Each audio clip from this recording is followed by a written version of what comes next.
Hello students, I am Ramanshu Govind and this is chapter number 14 Natural Resources. This chapter is belong to class 9th.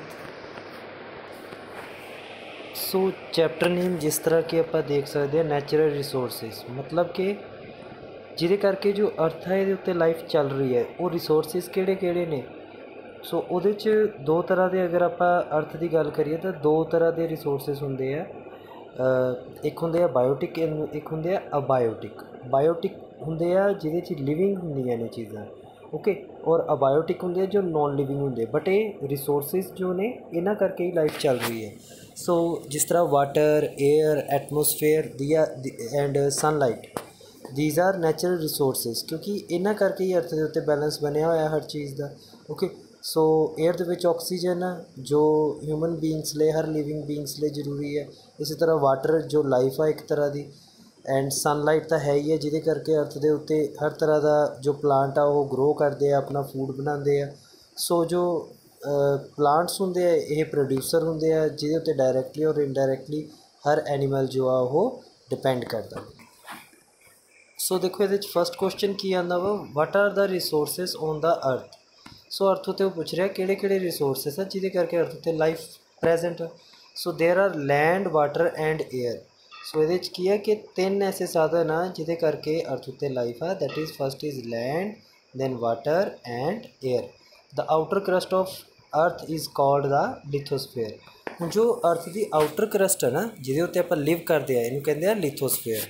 सो ये water कितना वा अपनी अर्थ उत्ते 75% and 25% अपने को land part आ, okay. उस तो बाद की है दीज कंप्राइज द हाइड्रोस्फेयर। सो जो वाटर वाला पार्ट है उन्होंने आप कहने हाइड्रोस्फेयर, और लिथोस्फेयर कहते जो अर्थ वाला पार्ट है जी, जो जमीनी पार्ट है उन्होंने आप कहने लिथोस्फेयर।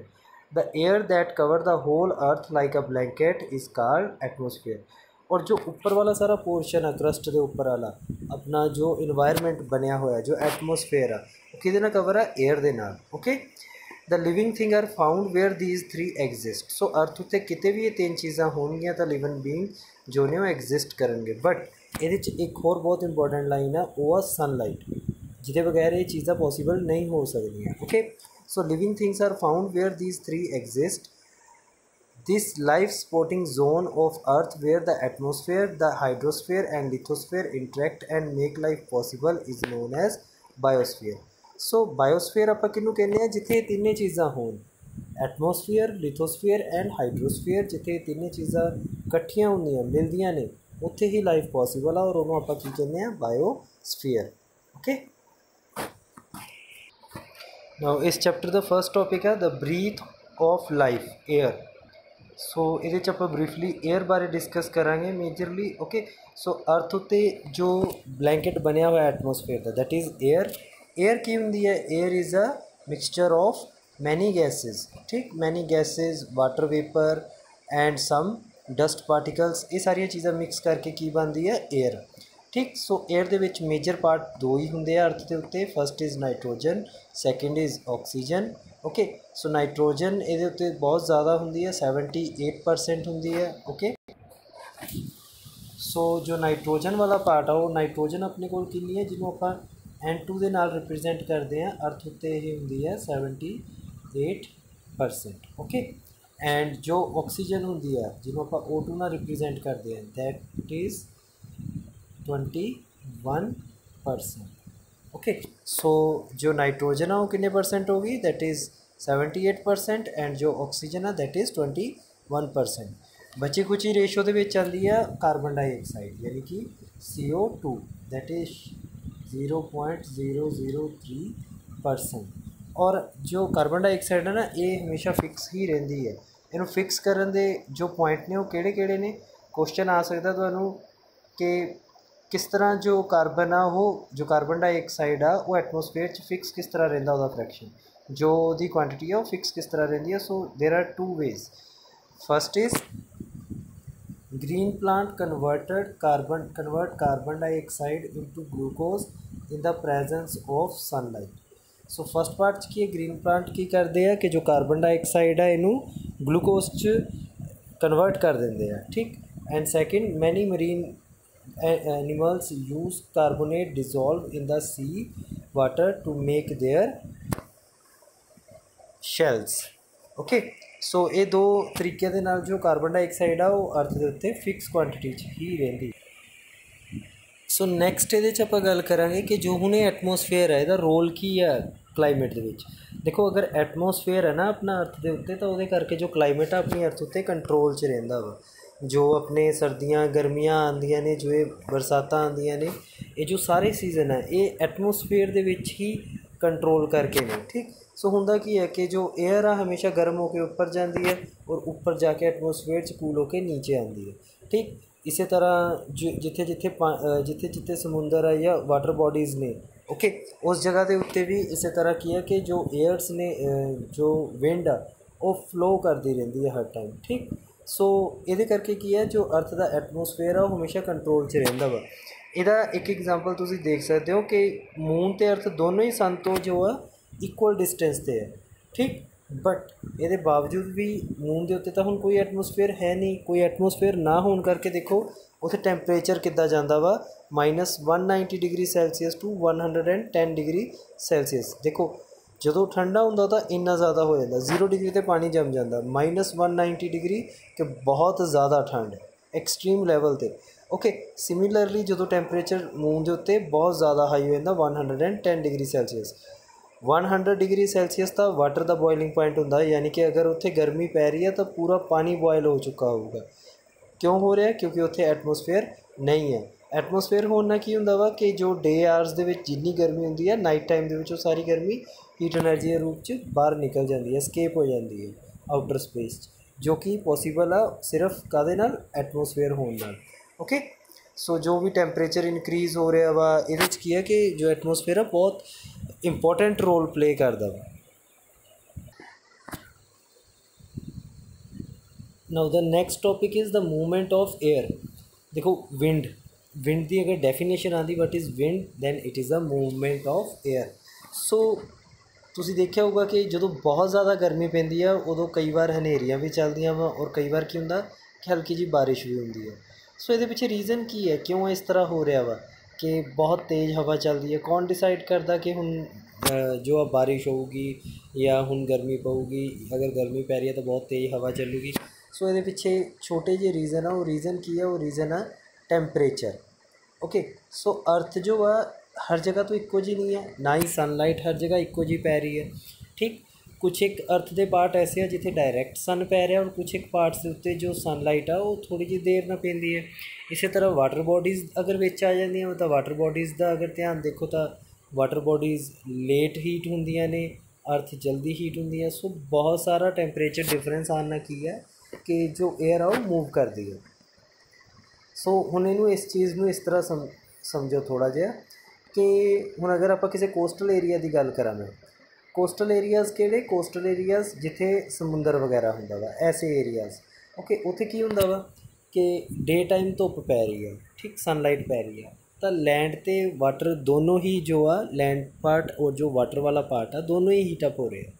बट जो लैंड आ वो जल्दी हीटअप हो रही है। ठीक और जो वाटर आ वो थोड़ा जिहा लेट हीटअप हो रहा है। इसदा मतलब की है कि जो लैंड के उपर वाली जो एयर आ वो ज़्यादा गर्म होगी, जो वाटर के उपर वाली एयर आ वो की हुई वो थोड़ी लेट गर्म होगी।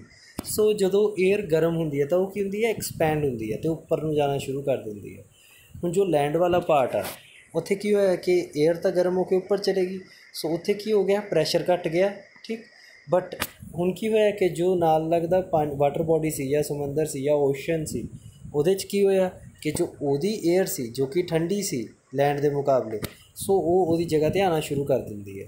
ठीक सो इस तरह एक एयर का साइकिल चलता रहता इसलिए जिथे समुंदर होंगे तो हर टाइम बहुत फास्ट हवा चलती है। ठीक वो पिछे आही रीज़न है। सो डे टाइम की होंदा वा जो कोस्टल एरियाज़ है ना वो जो विंड आ वो फ्लो करती है फ्रॉम सी टू लैंड। उस तो बाद अगर नाइट की होंदा हुण दोनों ने कूल होना वा जो उत्थों सनलाइट चलेगी। लैंड ने भी कूल होना वा जिन्नी गर्म हुई सी। उस तो बाद जो ओशन आ उन्हें भी बट जो लैंड है ना वो फिर जल्दी ठंडी हो जाती है और जो ओशन है वो थोड़े लेट होंगे। हुण ये केस की होगा कि ओशन अगर लेट ठंडे हो रहे हैं तो उन्होंने एयर गर्म ज़्यादा ऊपर चलेगी बट जो लैंड तो ठंडी हो गई सी। सो जो लैंड वाली एयर सी वो किधर नूं चलेगी ਓਸ਼ਨ ਵੱਲ ਨੂੰ। ਸੋ ਰਾਤ ਨੂੰ ਕੀ ਹੁੰਦਾ ਕੋਸਟਲ ਏਰੀਆ 'ਚ, ਜੋ ਹਵਾ ਵਾ ਕਿੱਦਾਂ ਚੱਲਦੀ ਹੈ ਜ਼ਮੀਨ ਤੋਂ ਓਸ਼ਨ ਤੱਕ, land to ocean. Okay, so next ਜੋ ਟੌਪਿਕ ਹੈ ਬਹੁਤ ਇੰਪੋਰਟੈਂਟ ਹੈ, ਰੇਨ। ਸੋ ਰੇਨ ਕਿਸ ਤਰ੍ਹਾਂ ਬਣਦੀ ਹੈ। ਸੋ ਸਿਮਿਲਰਲੀ ਉਹੀ ਟੈਂਪਰੇਚਰ ਵਾਲਾ ਹੀ ਆਪਾਂ ਗੱਲ ਕਰਾਂਗੇ। ਇਹਦੇ 'ਚ ਹੁੰਦਾ ਕੀ ਹੈ ਕਿ ਜੋ ਵਾਟਰ ਬੋਡੀਜ਼ ਨੇ ਜਿੰਨੀਆਂ ਵੀ, ਓਸ਼ਨ, ਰੀਵਰ, ਪੌਂਡਸ, ਓਕੇ, ਇਹ ਸਾਰੀਆਂ ਕੀ ਹੁੰਦਾ ਕਿ ਡੇ ਟਾਈਮ ਦੇ ਵਿੱਚ ਜਦੋਂ ਇਹ ਗਰਮ ਹੁੰਦੀ ਹੈ, ਇਹਨਾਂ ਦੇ ਉੱਤੇ ਦਾ ਜੋ ਸਰਫੇਸ ਆ, ਸੋ ਉਹਦੇ 'ਚ ਇਵੈਪੋਰੇਸ਼ਨ ਹੁੰਦੀ ਹੈ। ਇਵੈਪੋਰੇਸ਼ਨ ਹੋਣ ਨਾਲ ਜੋ ਵਾਟਰ ਡ੍ਰੌਪਲੇਟ ਆ ਉਹ ਚਲੇ ਜਾਂਦੇ ਆ ਐਟਮੋਸਫੇਅਰ 'ਚ। ਐਟਮੋਸਫੇਅਰ 'ਚ ਜਾ ਕੇ ਉਹ ਕੂਲ ਡਾਊਨ ਹੋ ਜਾਂਦੇ ਆ ਕਿਉਂਕਿ ਹੀਟ ਤਾਂ ਉਹ ਰਿਲੀਜ਼ ਕਰ ਦਿੰਦੇ ਆ। ਸੋ ਉੱਥੇ ਕੀ ਹੁੰਦਾ ਵਾ ਕਿ ਕੰਡੈਂਸ ਹੋ ਜਾਂਦੇ, ਕੰਡੈਂਸ ਮਤਲਬ ਕਿ ਇਕੱਠੇ ਹੋ ਜਾਂਦੇ ਇੱਕ ਜਗ੍ਹਾ ਦੇ ਉੱਤੇ, ਠੀਕ। ਸੋ ਇਕੱਠੇ ਹੋ ਕੇ ਉਹ ਕੀ ਕਰਦੇ ਆ ਕਿ ਕਲਾਊਡ ਫੋਰਮੇਸ਼ਨ ਕਰਦੇ ਆ। ਹੁਣ ਉਹ ਜੋ ਕਲਾਊਡ ਆ ਜਦੋਂ ਬਹੁਤ ਹੈਵੀ ਹੋ ਜਾਂਦੇ ਆ ਤਾਂ ਏਅਰ ਕੀ ਕਰਦੀ ਹੈ, ਇਹਨਾਂ ਨੂੰ ਇੱਕ ਜਗ੍ਹਾ ਤੋਂ ਦੂਸਰੀ ਜਗ੍ਹਾ ਤੱਕ ਲੈ ਕੇ ਜਾਂਦੀ ਹੈ, ਠੀਕ। ਅਤੇ ਇੱਕ ਜਿੱਥੇ ਬਹੁਤ ਜ਼ਿਆਦਾ ਹੈਵੀ ਹੋ ਜਾਣ ਤਾਂ ਉੱਥੇ ਉਹ ਕੀ ਕਰਦੇ ਆ ਕਿ ਉਹ ਗਿਰਨਾ ਸ਼ੁਰੂ ਕਰ ਦਿੰਦੇ ਆ, ਨੀਚੇ ਫਾਲ ਕਰਨਾ ਸ਼ੁਰੂ ਕਰ ਦਿੰਦੇ ਆ, ਠੀਕ। ਸੋ ਜਿੱਥੇ ਉਹ ਫਾਲ ਕਰਦੇ ਉਹਨੂੰ ਆਪਾਂ ਕੀ ਕਹਿੰਦੇ ਆ, ਰੇਨ। ਸੋ ਇਹਦੇ 'ਚ ਕੀ ਹੁੰਦਾ ਵਾ ਐਕਚੁਅਲੀ, ਇਹਦੇ ਵਿੱਚ ਕੰਡੈਂਸੇਸ਼ਨ ਹੁੰਦੀ ਹੈ ਜਿਹਦੇ ਕਰਕੇ ਵਾਟਰ ਡ੍ਰੌਪਲੇਟ ਆ ਜੋ ਉਹ ਉੱਪਰ ਕਲਾਊਡ ਫੋਰਮੇਸ਼ਨ ਕਰਦੇ ਆ। ਓਕੇ,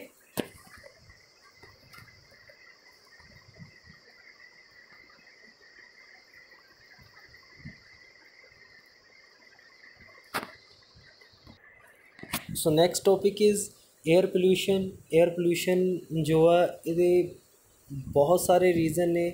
ਆਪਾਂ ਨੂੰ ਪਤਾ ਵਾ ਕਿ ਏਅਰ ਪੋਲਿਊਸ਼ਨ ਦੇ ਵਿੱਚ ਬਹੁਤ ਕੁਛ ਆ ਜਾਂਦਾ ਵਾ। ਇੰਡਸਟਰੀਜ਼ ਦਾ ਬਹੁਤ ਜ਼ਿਆਦਾ ਰੋਲ ਹੈ ਇਹਦੇ 'ਚ ਏਅਰ ਪੋਲਿਊਸ਼ਨ ਦੇ ਵਿੱਚ, ਕਿਉਂਕਿ ਇੰਡਸਟਰੀਜ਼ ਦੇ ਵਿੱਚ ਕੀ ਹੁੰਦਾ ਵਾ ਕਿ ਬਹੁਤ ਸਾਰੇ ਜੋ ਆਕਸਾਈਡਸ ਵਗੈਰਾ ਨੇ ਨਾਈਟ੍ਰੋਜਨ ਦੇ ਔਰ ਸਲਫਰ ਦੇ ਇਹ ਪ੍ਰੋਡਿਊਸ ਹੁੰਦੇ ਆ। ਓਕੇ, ਉਹਦੇ ਨਾਲ ਕੀ ਹੁੰਦਾ ਕਿ ਜੋ ਏਅਰ ਆ ਉਹ ਬਹੁਤ ਜ਼ਿਆਦਾ ਖ਼ਰਾਬ ਹੋ ਰਹੀ ਹੈ, ਠੀਕ।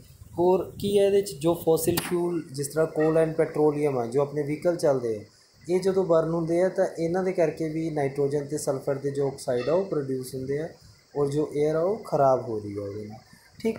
ਹੋਰ ਬਹੁਤ ਸਾਰੀਆਂ ਗੈਸਿਸ ਨਿਕਲਦੀਆਂ ਜਿਹਦੇ ਕਰਕੇ ਕੀ ਹੈ ਕਿ ਜੋ ਐਸਿਡ ਰੇਨ ਹੈ ਨਾ ਉਹਦਾ ਮੇਨ ਰੀਜ਼ਨ ਇਹੀ ਆ, ਜੋ ਆਕਸਾਈਡ ਨੇ ਨਾਈਟ੍ਰੋਜਨ ਅਤੇ ਸਲਫਰ ਦੇ, ਇਹ ਵਾਟਰ 'ਚ ਮਿਕਸ ਹੋ ਜਾਂਦੇ ਆ। ਸੋ ਇਹ ਕੀ ਪ੍ਰੋਡਿਊਸ ਕਰਦੇ ਆ, ਐਸਿਡ ਰੇਨ। ਓਕੇ, ਸੋ ਦੂਸਰਾ ਇਹਦੇ 'ਚ ਆ ਜਾਂਦੇ ਆ ਕਿ ਅਗਰ ਅਨਬਰਨਡ ਪਾਰਟੀਕਲਸ ਨੇ ਕਾਰਬਨ ਦੇ, ਸੋ ਉਹਦੇ ਨਾਲ ਕੀ ਹੈ ਕਿ ਏਅਰ 'ਚ ਜੋ ਕਾਰਬਨ ਦੀ ਪ੍ਰੈਜੈਂਸ ਆ ਉਹ ਵੀ ਬਹੁਤ ਵੱਧਦੀ ਹੈ। ਇਮਿਸ਼ਨ ਆਫ ਜੋ ਕਾਰਬਨ ਆ ਉਹ ਵੀ ਬਹੁਤ ਜ਼ਿਆਦਾ ਹੋ ਰਿਹਾ ਵਾ, ਕਿਉਂਕਿ ਹਰ ਚੀਜ਼ ਜੋ ਵੀ ਆਪਾਂ ਯੂਜ਼ ਕਰ ਰਹੇ ਹਾਂ, ਕੁਛ ਵੀ ਆਪਾਂ ਬਰਨ ਕਰ ਰਹੇ ਹਾਂ, ਜੋ ਵਹੀਕਲਸ ਨੇ, ਠੀਕ, ਸਾਰੇ ਇਹਨਾਂ ਸਾਰਿਆਂ ਦੇ ਵਿੱਚ ਕੀ ਪ੍ਰੋਡਿਊਸ ਹੁੰਦਾ ਵਾ, carbon dioxide, nitrogen and sulphur ਦੇ ਜੋ ਆਕਸਾਈਡਸ ਨੇ ਉਹ ਪ੍ਰੋਡਿਊਸ ਹੋ ਰਹੇ, ਔਰ ਇਹ ਕੀ ਕਰ ਰਹੇ ਐਕਚੁਅਲੀ 'ਚ, ਏਅਰ ਪੋਲਿਊਸ਼ਨ। ਸੋ ਏਅਰ ਪੋਲਿਊਸ਼ਨ ਨਾਲ ਹੁਣ ਕੀ ਪ੍ਰੋਬਲਮਸ ਹੋ ਸਕਦੀਆਂ ਵਾ, ਸਾਹ ਲੈਣ 'ਚ ਦਿੱਕਤ ਹੋ ਸਕਦੀ ਹੈ, ਬਰੀਥਿੰਗ ਪ੍ਰੋਬਲਮਸ ਹੋ ਸਕਦੀ ਹੈ, ਕੈਂਸਰ ਦੀ ਪ੍ਰੋਬਲਮ ਹੋ ਸਕਦੀ ਹੈ, ਐਲਰਜੀਜ਼ ਹੋ ਸਕਦੀਆਂ ਵਾ, ਹਾਰਟ ਡਿਸੀਜ਼ ਹੋ ਸਕਦੇ ਆ, ਸਕਿਨ ਦੇ ਡਿਸੀਜ਼ ਹੋ ਸਕਦੇ ਆ। ਸੋ ਬਹੁਤ ਪ੍ਰੋਬਲਮ ਹੁੰਦੀ ਹੈ ਏਅਰ ਪੋਲਿਊਸ਼ਨ ਕਰਕੇ। Okay, so now next topic is water, a wonder liquid. Water ਜੋ ਆ ਅਰਥ ਉੱਤੇ ਬਹੁਤ ਜ਼ਿਆਦਾ ਇੰਪੋਰਟੈਂਟ ਆ ਹਰ ਲਿਵਿੰਗ ਬੀਇੰਗਸ ਲਈ। ਵਾਟਰ ਨਾ ਸਿਰਫ ਐਕੁਐਟਿਕ ਲਾਈਫ ਆ ਜੋ ਉਹਨਾਂ ਨੂੰ ਲਾਈਫ ਦੇ ਰਿਹਾ, ਬਲਕਿ ਹਿਊਮਨ ਬੀਇੰਗਸ ਨੂੰ ਵੀ ਇਹਦੇ ਕਰਕੇ ਹੀ ਲਾਈਫ ਮਿਲ ਰਹੀ ਹੈ। ਆਪਾਂ ਨੂੰ ਪਿਆਸ ਲੱਗੀ ਅਤੇ ਆਪਾਂ ਪਾਣੀ ਪੀਂਦੇ ਹਾਂ। ਜਰਾ 2 ਮਿੰਟ ਲਈ ਵੀਡੀਓ ਪੌਜ਼ ਕਰਕੇ ਤੁਸੀਂ ਵਾਟਰ ਦੇ ਜੋ ਯੂਜ਼ਜ਼ ਆ ਉਹ ਸੋਚ ਕੇ ਦੇਖੋ ਜਰਾ। Okay, so first of all drinking ਲਈ ਯੂਜ਼ ਕਰਦੇ ਹਾਂ, ਵਾਸ਼ਿੰਗ ਲਈ ਯੂਜ਼ ਕਰਦੇ ਹਾਂ, ਇੰਡਸਟਰੀਜ਼ 'ਚ ਯੂਜ਼ ਕਰ ਰਹੇ ਹਾਂ। ਜੋ ਆਪਣੀ ਜੋ ਐਗਰੀਕਲਚਰ ਲੈਂਡ ਆ ਉਹ ਸਾਰੀ ਵਾਟਰ ਦੇ ਉੱਤੇ ਡਿਪੈਂਡ ਕਰਦੀ ਹੈ। ਜਿੰਨੀਆਂ ਕ੍ਰੌਪਸ ਨੇ ਆਪਣੀਆਂ ਉਹਨਾਂ ਨੂੰ ਵਾਟਰ ਚਾਹੀਦਾ ਹੀ ਚਾਹੀਦਾ ਵਾ। ਖਾਣਾ ਬਣਾਉਣ ਲਈ, ਕੁਕਿੰਗ ਲਈ ਵਾਟਰ ਆਪਾਂ ਨੂੰ ਚਾਹੀਦਾ ਹੀ ਚਾਹੀਦਾ ਵਾ। ਹਾਈਜੀਨ ਰਹਿਣ ਲਈ ਵਾਟਰ ਚਾਹੀਦਾ ਵਾ, ਸਫਾਈਆਂ ਲਈ ਵਾਟਰ ਚਾਹੀਦਾ ਵਾ। ਸੋ ਵਾਟਰ ਬਹੁਤ ਜ਼ਿਆਦਾ ਇੰਪੋਰਟੈਂਟ ਆ। ਇਸੇ ਤਰ੍ਹਾਂ ਜੋ ਬਹੁਤ ਸਾਰੀ ਜੋ ਅਰਥ ਉੱਤੇ ਜਿੰਨੀ ਲਾਈਫ ਹੈ ਨਾ, ਸ਼ਾਇਦ ਉਹਦੇ ਨਾਲੋਂ ਜ਼ਿਆਦਾ ਲਾਈਫ ਜੋ ਆ ਉਹ ਓਸ਼ਨਸ ਦੇ ਵਿੱਚ ਰਹਿੰਦੀ ਹੈ। ਓਕੇ, ਜਿਹਦੇ ਬਾਰੇ ਆਪਾਂ ਨੂੰ ਪੂਰੀ ਤਰ੍ਹਾਂ ਪਤਾ ਵੀ ਨਹੀਂ ਹੈਗਾ ਕਿ ਕਿੰਨੀ ਲਾਈਫ ਆ ਜੋ ਵਾਟਰ ਦੇ ਅੰਦਰ ਰਹਿੰਦੀ। ਜੋ ਓਸ਼ਨਸ ਨੇ ਵੱਡੇ ਵੱਡੇ ਡੀਪ ਡਾਊਨ, ਉਹਨਾਂ ਦੇ ਵਿੱਚ ਬਹੁਤ ਸਾਰੇ ਔਰਗੈਨਿਜ਼ਮਸ ਨੇ ਜੋ ਲਿਵ ਕਰਦੇ ਆ ਔਰ ਜਿਨ੍ਹਾਂ ਨੂੰ ਸਿਰਫ ਔਰ ਸਿਰਫ ਵਾਟਰ ਹੀ ਜ਼ਰੂਰੀ ਹੈ। ਉਹ ਅਰਥ ਉੱਤੇ ਜੋ ਆ ਬਰੀਥਿੰਗ ਨਹੀਂ ਕਰ ਸਕਦੇ। ਓਕੇ, ਸੋ ਇਸ ਤੋਂ ਬਾਅਦ ਵਾਟਰ ਦੇ ਬਾਰੇ ਤਾਂ ਜੋ ਇੰਪੋਰਟੈਂਟ ਸੀ ਉਹ ਹੋ ਗਿਆ। ਹੁਣ ਇਹਦੇ 'ਚ ਅੱਗੇ ਦੇਖਾਂਗੇ ਆਪਾਂ ਕਿ ਜੋ ਵਾਟਰ ਪੋਲਿਊਸ਼ਨ ਆ ਉਹ ਕਿਸ ਤਰ੍ਹਾਂ ਕੌਜ਼ ਹੁੰਦਾ ਵਾ। ਦੇਖੋ, ਵਾਟਰ ਬਹੁਤ ਜ਼ਰੂਰੀ ਹੈ ਅਰਥ ਉੱਤੇ, ਅਰਥ ਨੂੰ ਬੈਲੈਂਸ ਕਰ ਰਿਹਾ ਵਾ, ਠੀਕ।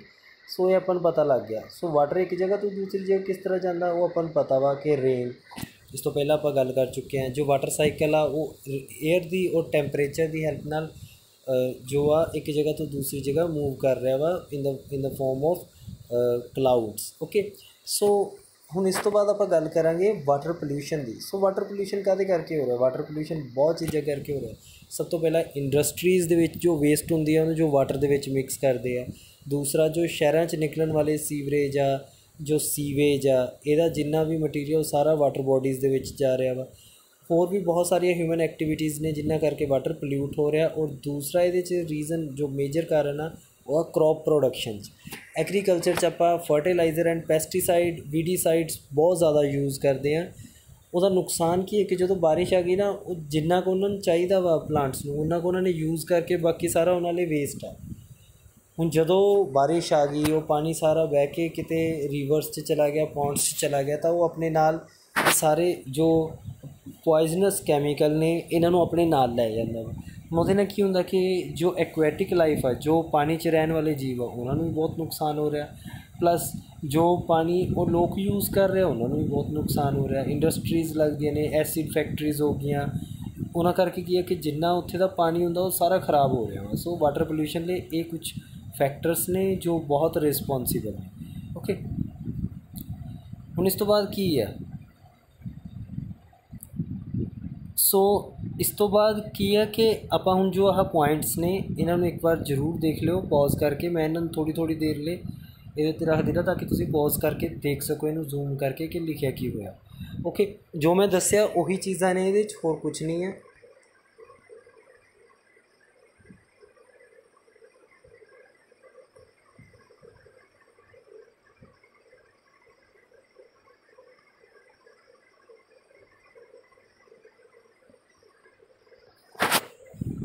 ਸੋ ਨੈਕਸਟ ਜੋ ਆਪਣਾ ਟੌਪਿਕ ਆ, ਹੁਣ ਦੇਖੋ ਦੋ ਆਪਾਂ ਕਰ ਲਏ। ਏਅਰ 3 ਜ਼ਰੂਰੀ ਸੀਗੇ, ਠੀਕ। Air, water and third point is land. Okay, so ਆਪਾਂ ਹਾਈਡਰੋਸਫੀਅਰ ਦੀ ਗੱਲ ਕਰ ਲਈ, ਐਟਮੋਸਫੀਅਰ ਦੀ ਗੱਲ ਕਰ ਲਈ। ਹੁਣ ਆਪਾਂ ਗੱਲ ਕਰਾਂਗੇ ਲਿਥੋਸਫੀਅਰ ਦੀ, ਠੀਕ। ਸੋ ਲਿਥੋਸਫੀਅਰ 'ਤੇ ਬੇਸਿਕਲੀ ਕੀ ਚੀਜ਼ ਆ? ਸੋਇਲ। ਓਕੇ, ਸੋ ਸੋਇਲ ਕਿਸ ਤਰ੍ਹਾਂ ਬਣਦੀ ਹੈ ਹੁਣ ਆਪਾਂ ਉਹਨੂੰ ਜਾਣਾਂਗੇ ਇਹਦੇ 'ਚ, ਠੀਕ। So topic name is mineral rich in soil. So ਜੋ ਸੋਇਲਸ ਨੇ ਕਿਸ ਤਰ੍ਹਾਂ ਬਣਦੀ ਹੈ, ਸੋਇਲ ਦੇ ਉੱਤੇ ਤਾਂ ਸਭ ਕੁਝ ਆਪਣਾ ਡਿਪੈਂਡ ਕਰਦਾ ਵਾ। ਅਗਰ ਸੋਇਲ ਅੱਛੀ ਹੋਊਗੀ ਤਾਂ ਹੀ ਉਹਦੇ ਉੱਤੇ ਕ੍ਰੌਪ ਪ੍ਰੋਡਕਸ਼ਨ ਹੋਊਗੀ, ਔਰ ਅਗਰ ਕ੍ਰੌਪ ਪ੍ਰੋਡਕਸ਼ਨ ਹੋਊਗੀ ਉਹੀ ਆਪਾਂ ਖਾਣਾ ਅੱਗੇ। ਸੋ ਜੋ ਅਰਥ ਦਾ ਜਿਹੜਾ ਪਾਰਟ ਆ ਉਹ ਆਊਟਰ ਮੋਸਟ ਲੇਅਰ ਆ, ਦੈਟ ਇਜ਼ ਕਾਲਡ ਕਰਸਟ, ਠੀਕ ਹੈ। ਕਰਸਟ ਦੇ ਉੱਤੇ ਬਹੁਤ ਸਾਰੇ ਮਿਨਰਲਸ ਹੁੰਦੇ ਆ। ਹੁਣ ਇਹ ਮਿਨਰਲਸ ਆਪਾਂ ਨੂੰ ਮਿਲਦੇ ਕਿਸ ਤਰ੍ਹਾਂ ਵਾ? ਇਹ ਹਿਊਜ ਜੋ ਰੌਕਸ ਹੁੰਦੀਆਂ ਨਾ, ਜੋ ਮਾਊਂਟੇਨਸ ਹੁੰਦੇ ਆ, ਉਹਨਾਂ ਦਾ ਟੁੱਟਣਾ, ਉਹ ਕਿਸ ਤਰ੍ਹਾਂ ਟੁੱਟਦੇ ਨੇ, ਕਿਸ ਤਰ੍ਹਾਂ ਬ੍ਰੇਕਡਾਊਨ ਹੁੰਦੇ ਆ? ਥਰੂ ਫਿਜ਼ੀਕਲ, ਕੈਮੀਕਲ ਔਰ ਸਮ ਬਾਇਓਲੋਜੀਕਲ ਪ੍ਰੋਸੈਸ। ਸੋ ਇਹ ਫਿਜ਼ੀਕਲ ਪ੍ਰੋਸੈਸ ਵੀ ਹੋ ਸਕਦੇ ਆ, ਕੁਛ ਕੈਮੀਕਲ ਪ੍ਰੋਸੈਸ ਹੋ ਸਕਦੇ ਆ, ਕੁਛ ਬਾਇਓਲੋਜੀਕਲ ਪ੍ਰੋਸੈਸ ਜਿਸ 'ਚ ਲਿਵਿੰਗ ਬੀਇੰਗਸ ਦੀ ਇੰਟਰਫੇਰੈਂਸ ਹੋਊਗੀ, ਔਰ ਕੁਛ ਨੈਚੁਰਲ ਪ੍ਰੋਸੈਸ ਹੋ ਸਕਦੇ ਜਿਹਦੇ ਕਰਕੇ ਇਹ ਬ੍ਰੇਕਡਾਊਨ ਹੁੰਦੀਆਂ ਰਹਿੰਦੀਆਂ। ਸੋ ਸੋਇਲ ਕਿਸ ਤਰ੍ਹਾਂ ਬਣ ਰਹੀ ਹੈ? ਹੁਣ ਦੇਖੋ, ਅਗਰ ਤੁਸੀਂ ਕੁਛ ਇਸ ਤਰ੍ਹਾਂ ਟਰਾਈ ਕਰੋ ਕਿ ਅਗਰ ਇੱਕ ਟੁੱਟੀ ਹੋਈ ਹੈ ਨਾ, ਅਗਰ ਇੱਟ ਜਾਂ ਇੱਕ ਇੱਟ ਨੂੰ, ਅਗਰ ਬ੍ਰਿਕ ਨੂੰ ਤੁਸੀਂ ਤੋੜੋ ਤਾਂ ਉਹਦੇ ਟੁੱਟਦੇ ਥੋੜ੍ਹਾ ਜਿਹਾ ਚੂਰਾ ਗਿਰੂਗਾ ਨੀਚੇ ਉਹਦੇ ਪਾਰਟ ਦਾ, ਠੀਕ। ਸੋ ਉਹ ਇਸੇ ਤਰ੍ਹਾਂ ਹੀ ਜੋ ਸੋਇਲ ਆ ਉਹਦੀ ਵੀ ਫੋਰਮੇਸ਼ਨ ਹੁੰਦੀ ਆ। ਰੌਕਸ 'ਚ ਦਰਾਰਾਂ ਆਉਂਦੀਆਂ ਨੇ, ਉਹਨਾਂ ਦੇ ਵਿੱਚੋਂ ਪਾਊਡਰ ਫੋਮ ਨਿਕਲਦੀ ਹੈ ਜੋ ਬਾਅਦ 'ਚ ਵਾਟਰ ਲੈ ਕੇ ਦੂਸਰੇ ਏਰੀਆਜ਼ ਤੱਕ ਇਸ ਜੋ ਸੋਇਲ ਆ ਉਹਨੂੰ ਲੈ ਕੇ ਜਾਂਦਾ ਵਾ, ਜੋ ਮਿਨਰਲ ਰਿਚ ਸੋਇਲ ਹੁੰਦੀ ਹੈ। ਓਕੇ, ਸੋ ਇਹਦੇ 'ਚ ਸਭ ਤੋਂ ਪਹਿਲਾ ਫੈਕਟਰ ਆਉਂਦਾ ਵਾ ਸਨ। ਸਨ ਕੀ ਕਰਦਾ ਵਾ ਕਿ ਇਹ ਰੌਕ ਨੂੰ ਡੇ ਟਾਈਮ ਦੇ ਵਿੱਚ ਬਹੁਤ ਜ਼ਿਆਦਾ ਹੀਟਅਪ ਕਰ ਦਿੰਦਾ ਵਾ। ਹੀਟ ਹੋਣ ਨਾਲ ਕੋਈ ਵੀ ਚੀਜ਼ ਕੀ ਹੁੰਦੀ ਹੈ? ਐਕਸਪੈਂਡ ਕਰ ਜਾਂਦੀ ਹੈ। ਸੋ ਜੋ ਮਾਊਂਟੇਨਸ ਜਾਂ ਜੋ ਰੌਕਸ ਹੁੰਦੀਆਂ ਨਾ, ਇਹ ਡੇ ਟਾਈਮ 'ਚ ਕੀ ਹੈ ਕਿ ਇਹ ਥੋੜ੍ਹੀਆਂ ਜਿਹੀਆਂ ਐਕਸਪੈਂਡ ਹੋ ਜਾਂਦੀਆਂ। ਹੁਣ ਨਾਈਟ ਟਾਈਮ 'ਚ ਜਦੋਂ ਕੂਲ ਹੁੰਦੀਆਂ ਤਾਂ ਉਹ ਦੁਬਾਰਾ ਕੰਟਰੈਕਟ ਹੋਣੀਆਂ ਸ਼ੁਰੂ ਹੋ ਜਾਂਦੀਆਂ। ਸੋ ਉਹਦੇ ਨਾਲ ਕੀ ਹੁੰਦਾ ਕਿ ਕੁਛ ਪਾਰਟ ਇਹਨਾਂ ਦਾ ਜਦੋਂ ਇਸ ਤਰ੍ਹਾਂ ਰਗੜਦੇ, ਕੋਈ ਇਲਾਸਟੀਸਿਟੀ ਤਾਂ ਹੈ ਨਹੀਂ, ਕੋਈ ਰਬੜ ਦੀਆਂ ਤਾਂ ਹੈ ਨਹੀਂ ਇਹ, ਸੋ ਪੱਥਰ ਦੀਆਂ ਬਣੀਆਂ ਨੇ, ਤਾਂ ਕੀ ਹੁੰਦਾ ਕਿ ਦਰਾਰਾਂ ਆਉਣੀਆਂ ਸ਼ੁਰੂ ਹੋ ਜਾਂਦੀਆਂ ਇਹਨਾਂ ਦੇ ਵਿੱਚ। ਓਕੇ, ਸੋ ਦਰਾਰਾਂ 'ਚ ਕੀ ਹੈ ਕਿ ਜੋ ਤਰੇੜਾਂ ਆਈਆਂ ਉਹਦੇ ਨਾਲ ਪਾਊਡਰ ਫੋਮ ਦੇ ਵਿੱਚ ਕੁਛ ਪਾਰਟ ਇਹਦਾ ਗਿਰ ਜਾਂਦਾ ਵਾ। ਸੋ ਉਹ ਵਾਟਰ ਦੇ ਨਾਲ ਆ ਜਾਂਦਾ ਵਾ। ਨੈਕਸਟ ਜੋ ਪਾਰਟ ਆ ਜਿਹਦੇ ਕਰਕੇ ਇਹ ਰਿਸਪੋਂਸੀਬਲ ਹੈ, ਦੈਟ ਇਜ਼ ਵਾਟਰ। ਹੁਣ ਦੂਸਰਾ ਕੀ ਹੈ ਕਿ ਜਦੋਂ ਉਹ ਬ੍ਰੇਕਡਾਊਨ ਹੋ ਗਈ ਪੀਸਿਸ 'ਚ, ਉਹਨੂੰ ਵਾਟਰ ਨੇ ਨਾਲ ਲੈ ਕੇ ਆਉਣਾ। ਪਲੱਸ ਜਦੋਂ ਵਾਟਰ ਰੌਕਸ ਦੇ ਕੋਲੋਂ ਬਾਰ-ਬਾਰ ਲੰਘਦਾ ਨਾ ਤਾਂ ਉਹਨੂੰ ਖੋਰਨਾ ਸ਼ੁਰੂ ਕਰ ਦਿੰਦਾ। ਓਕੇ, ਖੁਰਚਦਾ ਵਾ ਉਹਨੂੰ ਹੌਲੀ ਹੌਲੀ, ਉਹਨੂੰ ਜੋ ਰੌਕਸ ਦੇ ਪਾਰਟ ਹੁੰਦੇ ਆ, ਔਰ ਉਹਨੂੰ ਆਪਣੇ ਨਾਲ ਜੋ ਪਲੇਨ ਏਰੀਆਜ਼ ਆ ਉੱਥੇ ਤੱਕ ਲੈ ਕੇ ਆਉਂਦਾ ਵਾ। Okay, and third is wind. Wind ਕੀ ਹੈ ਕਿ ਬਹੁਤ ਤੇਜ਼ ਹਵਾ ਚੱਲ ਰਹੀ ਹੈ, ਉਹ ਵੀ ਕੀ ਕਰਦੀ ਹੈ ਕਿ ਰੌਕਸ ਦੇ ਉੱਤੇ ਜੋ ਪਾਊਡਰ ਫੋਮ ਬਣ ਗਈ ਬ੍ਰੇਕਡਾਊਨ ਹੋ ਕੇ, ਉਹ ਸਾਰੇ ਨੂੰ ਕਰੋਡ ਕਰਨਾ ਸ਼ੁਰੂ ਕਰ ਦਿੰਦੀ। ਹਵਾ ਤੇਜ਼ ਚੱਲਦੀ ਨਾ ਜਦੋਂ, ਉਹ ਵੀ ਵਾਟਰ ਦੀ ਤਰ੍ਹਾਂ ਹੀ ਕਰਦੀ ਹੈ ਕਿ ਉਹ हौली हौली खुरच के उपर वाले पार्ट चो जो ये मिट्टी है जो पाउडर फॉर्म आ उन्होंने एक जगह तो दूसरी जगह तक लै जाती है। ओके, उस तो बाद आ जाते हैं लिविंग ऑर्गेनिजम्स। कुछ एक होंगे जिस तरह लीचन वगैरह हो गए, वो की करते हैं कि वो ये सरफेस ते ग्रो कर जाते हैं। ठीक, जिस तरह कई बार अपने घर भी होंगे ना कि छत्तां उत्ते पीपल लग गए या कुछ होर हो गए, हुण वो की करते हैं छत्तां नूं कट्टना शुरू कर देंगे। ठीक, इस तरह लीचन वगैरह के जो प्लांट्स होंगे की करते हैं, वो अंदर डीप डाउन अपनिया रूट्स वगैरह पा देंगे।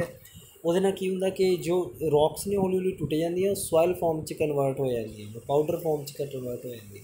और वो ਤੁਹਾਨੂੰ पता ही है कि एक जगह तो दूसरी जगह किस तरह जा रहा through water and air. Okay, so ये वाले कुछ रीजन ने जिहदे करके जो सॉइल आ वो फॉर्मड होंदी है। ओके, होर इहदे च की है देखो जरा, सो ये एक वर्ड आंदा ह्यूमस। ह्यूमस की होंदी है? ह्यूमस देखो किसी भी मिट्टी की जो फर्टिलिटी है जिहदे करके आपां कहने कि मिट्टी बहुत ज़्यादा उपजाऊ है, वो डिपेंड करती है ह्यूमस ते। ह्यूमस की होंदी है? जो डैड लिविंग ऑर्गेनिजम्स होंदे आ वो डिके कर जाते, और जो उन्होंने डिकेइंग पार्ट होंदा वा वो मिट्टी की उपर वाली लेयर दे विच मिक्स हो जाता वा। ठीक, जिहदे करके जो सॉइल आ वो काफ़ी अच्छी हो जाती है। ठीक,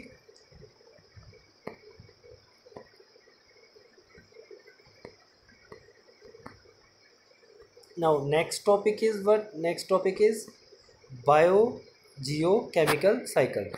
सो बायोजीओकैमिकल साइकिल नाम बहुत बड़ा वा, बट इनू अगर ध्यान नाल देखोगे तो तुहानू इहदा मतलब समझ आऊगा। सब तो पहला मैंने जूम कर करके दिखाना तुहानू थोड़ा। Bio मीनस living, Jio मीनस earth, and chemical तो तुहानू पता ही है, केमिकल कैमिस्ट्री नाल रिलेटेड कैमिकल्स कुछ। ओके, सो ऐसे साइकिल जो जिन्हां च की है कि लिविंग ऑर्गेनिजम्स भी ने, अर्थ पार्ट भी है और कैमिकल्स भी आते हैं। ठीक, ऐसे साइकिल जो अर्थ ते चलते हैं फिक्स नहीं। सब तो पहला आंदा वाटर साइकिल, बहुत ईजी है वाटर साइकिल। बस डायग्राम देखो तो बिल्कुल आसानी से समझ आ जाऊगा। देखो ये 2 पॉइंट मेन याद रखने हैं। First is evaporation, second is condensation, and third is rain. Okay, so आ रहा ग्राउंड वाटर अपना, दिस इज़ ग्राउंड वाटर, आ सरफेस वाटर। उन्हें की हो रहा कि हीट अप हो रहा जो सनलाइट पैंदी है, सो एक ही करता इवेपोरेट कर जाता वा सारे का सारा।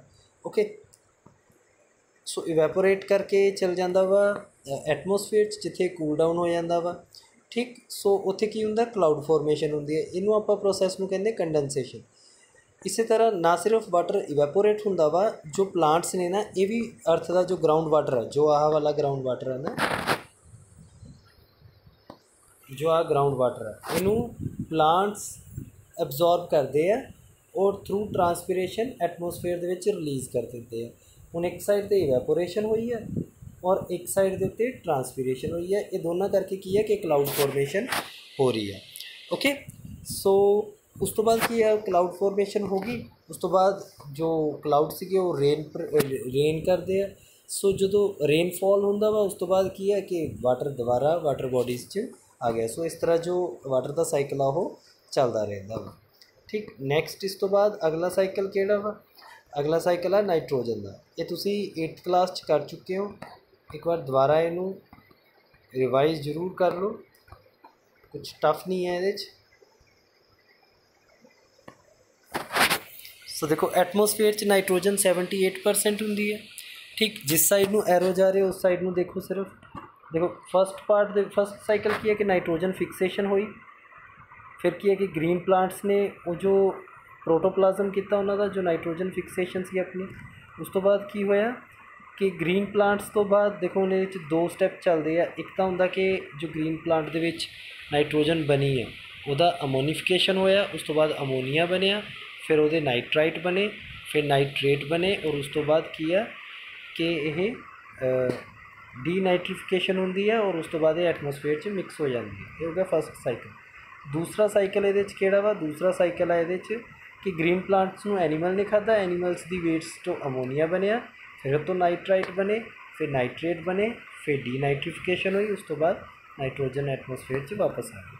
हम तीसरा साइकिल देखो की है नाइट्रोजन इन एटमोसफेयर, उस तो बाद नाइट्रीफिकेशन डायरैक्ट हुई, यदि एटमोसफेयर एंड इंडस्ट्रियल फिक्सेशन, उस तो बाद की है कि industrial and atmospheric nitrogen fix किया गया, उस तो बाद नाइट्रिफिकेशन हुई, फिर वो अगेन नाइट्रेट बने एंड डी नाइट्रिफिकेशन हुई और जो नाइट्रोजन सी वो वापस एटमोसफेयर च मिक्स हो गई। ये हो गया अपना नाइट्रोजन साइकिल।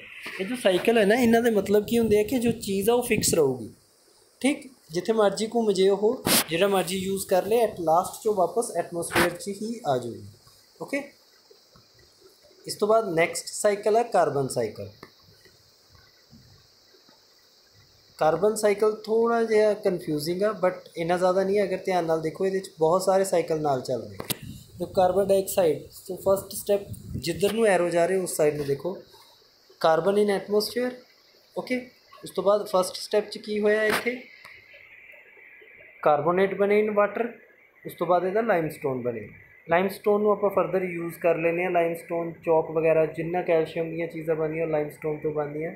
ओके, वो सारा आप यूज़ अप कर लेने। अल्टीमेटली जो ह्यूमन बीइंग यूज़ कर रहे हैं उस तो बाद वो वापस नेचर में मिल ही जाना।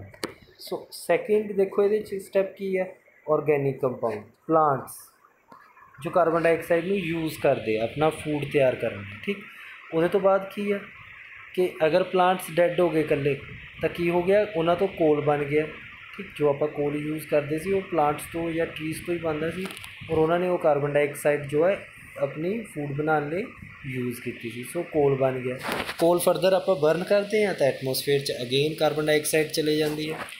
सो इस तो बाद प्लांट्स तो बाद देखो अगे की है कि प्लांट्स नू एनीमल्स ने खादा।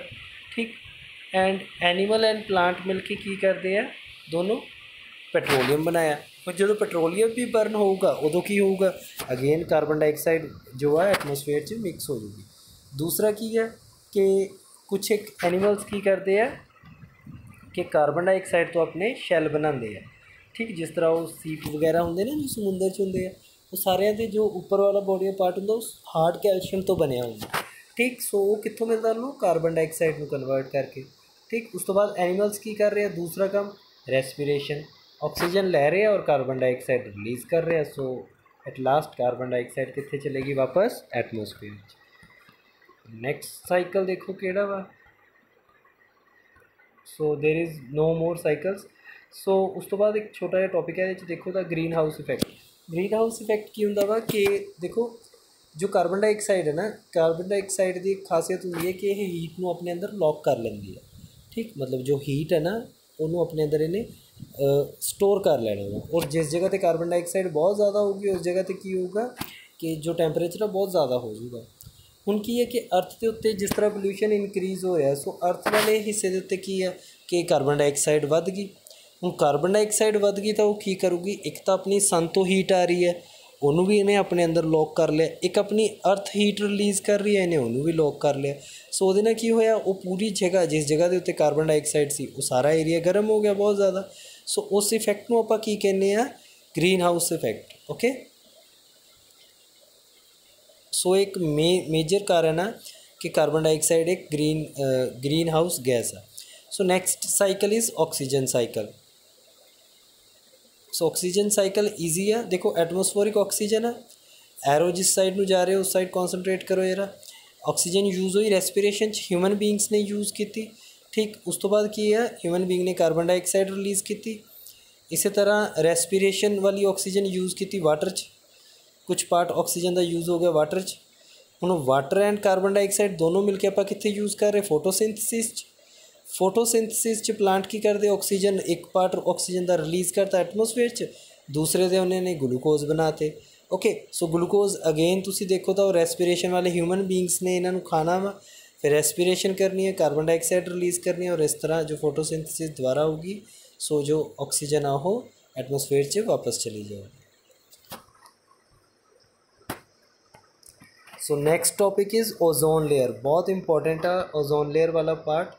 ठीक, सो ओजोन लेयर की है जो अर्थ का टॉप मोस्ट पार्ट है ना, सो वो की है कि जो ऑक्सीजन है ना ये ट्राई मॉलिक्यूल च एग्जिस्ट करती है। वैसे तो जो ऑक्सीजन होंगी है ओके वो फॉर्मूला होंदा वा O2, ये एज अ डाई मॉलिक्यूल ही एग्जिस्ट करती है, बट जो अपर लैवल है उत्थे ये एग्जिस्ट करती है एज अ O3। सो इनू कहते हैं ट्राई एटॉमिक। सो ये जो ट्राई एटॉमिक है इन्हों आप कहने ओजोन।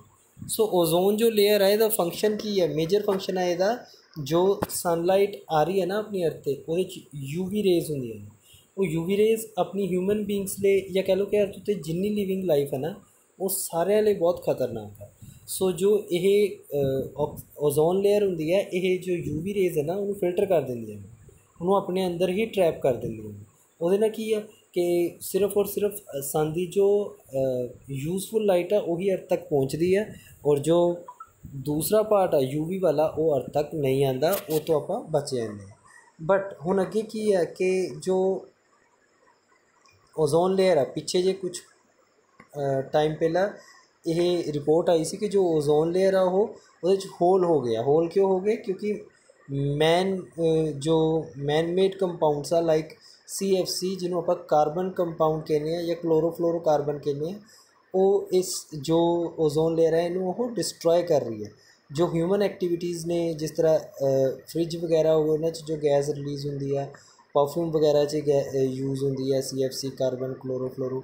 ਸੋ ਇਹ ਕਾफ़ੀ ਜ਼ਿਆਦਾ ਜੋ ਆ harmful C for ozone layer. Okay, but now ਜੋ ਕੁਛ ਇੱਕ ਰਿਪੋਰਟਸ ਆਈਆਂ ਨੇ ਉਹਦੇ ਮੁਤਾਬਕ ਕੀ ਹੈ ਕਿ ਜੋ ਅਰਥ ਦੀ ਜੋ ਓਜ਼ੋਨ ਲੇਅਰ ਹੈ ਉਹ ਦੁਬਾਰਾ ਰਿਪੇਅਰ ਹੋ ਰਹੀ ਹੈ। ਖੈਰ ਇਸ ਚੈਪਟਰ ਦੇ ਵਿੱਚ ਇਹ ਨਹੀਂ ਦੱਸਿਆ ਹੋਇਆ। ਸੋ ਇਸ ਚੈਪਟਰ ਤੱਕ ਜਦੋਂ ਤੱਕ ਇਹ ਬਣਿਆ ਸੀ ਉਦੋਂ ਤੱਕ ਇਹ ਚੀਜ਼ ਨਹੀਂ ਆਈ ਸੀ, ਬਟ ਹੁਣ ਇਹ ਰਿਪੋਰਟ ਆ ਚੁੱਕੀ ਹੈ ਕਿ ਜੋ ਅਰਥ ਦੀ ਓਜ਼ੋਨ ਲੇਅਰ ਹੈ ਉਹ ਆਪਣੇ ਆਪ ਨੂੰ ਦੁਬਾਰਾ ਪ੍ਰੋਟੈਕਟ ਕਰ ਰਹੀ ਹੈ। ਓਕੇ, ਸੋ ਓਜ਼ੋਨ ਲੇਅਰ ਵਾਲਾ ਕੁਐਸਚਨ ਕਿਸ ਤਰ੍ਹਾਂ ਕਰਨਾ? ਸਭ ਤੋਂ ਪਹਿਲਾਂ ਇਹਦੀ ਡੈਫੀਨੇਸ਼ਨ ਦੇਣੀ ਹੈ ਕਿ ਉੱਪਰ ਵਾਲਾ ਪਾਰਟ ਆ ਏਅਰ ਦਾ ਜੋ ਮੈਂ ਦੱਸਿਆ ਵਾ ਟਰਾਈ ਐਟੋਮਿਕ ਮੋਲੀਕੂਲ। ਉਸ ਤੋਂ ਬਾਅਦ ਇਹਦਾ ਫੰਕਸ਼ਨ ਦੱਸਣਾ ਵਾ ਕਿ UV ਰੇਜ਼ ਨੂੰ ਪ੍ਰੋਟੈਕਟ ਕਰਦੀ ਹੈ। ਥਰਡ ਪਾਰਟ ਦੇ ਵਿੱਚ ਇਹ ਦੱਸਣਾ ਕਿ ਕਿਸ ਤਰ੍ਹਾਂ ख़त्म हो रही है। ओके, सो ਤੁਹਾਡਾ ਜੋ ਚੈਪਟਰ ਸੀਗਾ ਉਹ ਇੱਥੇ ख़त्म ਹੁੰਦਾ ਵਾ। ਹੋਪ ਤੁਸੀਂ ਸਾਰਿਆਂ ਨੇ ਬਿਲਕੁਲ ਧਿਆਨ ਨਾਲ ਸੁਣਿਆ ਹੋਊਗਾ ਔਰ ਤੁਹਾਡੇ ਬਹੁਤ ਸਾਰੇ ਡਾਊਟ ਕਲੀਅਰ ਹੋਏ ਹੋਣਗੇ। So thank you very much for listening me and god bless you.